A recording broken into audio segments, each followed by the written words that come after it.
আপনারা জানেন বিএনপি অসাম্প্রদায়িক দল।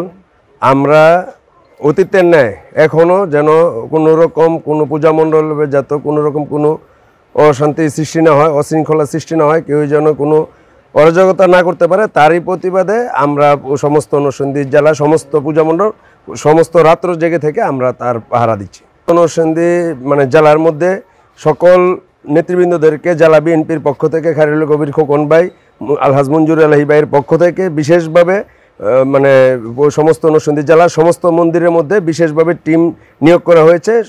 24 ঘন্টা আমরা প্রতিনিয়ত সমস্ত পূজা মণ্ডপের সুরক্ষার জন্য আমরা নিয়োজিত। বিএনপি নেতা মাঠে এখনও সবাই আছে, যারা আমরা অসাম্প্রদায়িক দল, আমরা যারা শান্তিতে বিশ্বাসী, তারা আমরা সবসময় মাঠে আছি, এখনও সবাই আছে মাঠে। হয়তোবা যারা সিনিয়র নেতৃবৃন্দ তারা আমাদেরকে মনিটরিং করতেছে যে আমরা যেন সবাই মাঠে থেকে কাজ করতেছি। আমরা ইনশাল্লাহ সবাই মাঠে আছি। আপনারা জানেন যে বর্তমানে সারা বাংলাদেশে সনাতন ধর্মাবলম্বীদের সবচেয়ে বড় অনুষ্ঠান শারদীয় দুর্গা উৎসব, দুর্গাপূজা। এই উপলক্ষে তারা যাতে নির্ভয়ে নির্ভীক কোনো প্রকারের দুশ্চিন্তা মুক্ত হয়ে তারা তাদের পূজাটার উৎসব আকারে পালন করতে পারে, এই জন্য জেলা বিএনপি সভাপতি জনাব খায়রুল কবির খোকন সাহেব, সাধারণ সম্পাদক মঞ্জুর আলহী সাহেবের নির্দেশে চিনিশপুর ইউনিয়ন বিএনপি সভাপতি, জেলা বিএনপির ক্রীড়া সম্পাদক, জেলা বিএনপির গণশিক্ষা বিষয় সম্পাদক, যুবনেতা রনি সহ দপ্তর সম্পাদক সহ আমরা সবাই ঘুরে বেড়াচ্ছি।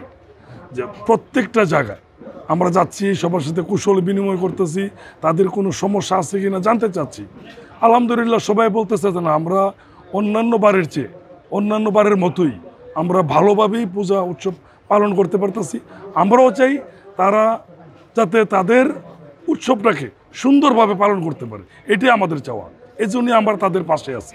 আমরা প্রত্যেকটা মন্দিরে আমরা যাওয়ার চেষ্টা করছি এবং প্রত্যেকটা মন্দিরে আমরা এদের উৎসবটা যাতে সুন্দরভাবে পালন করতে পারে, আমরা এই নরসিংদী সদর থানার যারা দায়িত্বে এদের তত্ত্বাবধানে এবং নরসিংদী জেলা বিএনপির সম্মানিত সভাপতি, আমাদের সকলের অভিভাবক, সাবেক সংসদ সদস্য জনাব খায়রুল কবির খোকন ভাইয়ের পক্ষ থেকে আমরা চেষ্টা করে যাচ্ছি যাতে এরা সুন্দরভাবে এদের শারদীয় দুর্গাপূজাটা যেন সুন্দরভাবে পালন করতে পারে, এটি আমাদের প্রত্যাশা থাকবে।